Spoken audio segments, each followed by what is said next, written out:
I'm Eric Singer, Gazette.com, here at Dove Valley with a special Between the Lines on the road.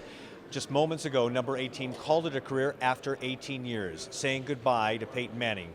Inside that news conference was Gazette sports writer Brent Briggeman. So your takeaways? Well, obviously it was an emotional day. Everybody knew it was going to be emotional when Peyton Manning finally walked away. And, you know, for a man who's known for his preparation, he had 18 years to prepare for this moment, and he still couldn't hold it together.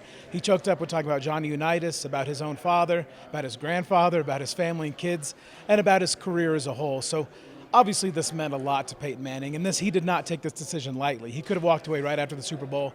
He said he went on a hunting trip, took a vacation, he gave this a lot of thought, and obviously he was all in on retirement. He said he nixed any talk of any sort of comeback, and this was it. And there were some things left unsaid. He wore a blue tie in the color of the Indianapolis Colts, which, although he was asked how he's retiring, he said as a Tennessee Volunteer, as a Colt, as a Bronco. He wasn't going to pick anybody, but the Colts tie sort of told a lot. And he also told two stories.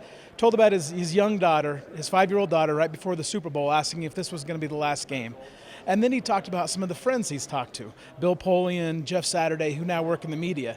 And when he mentioned his daughter, she said, "Is this the last game ever, Daddy?" And his thought was, did some of the NFL insiders get to my daughter? And talking to his friends in the media, he had to ask them, who am I talking to, my friend or the member of the media? So with these two stories, it kind of implies this is going to be a great sense of relief for him. Obviously, his life now is about keeping some things guarded and secret because he is such a public figure. His career has taken on such an enormous light, and now he walks away from that. So that's something he'll be able to leave behind. So again, it wasn't something he came out directly and said, but it was certainly implied through some of the stories he chose to tell. All right, thank you very much for your takeaways from that news conference as number 18, Peyton Manning, calls it a career after 18 years.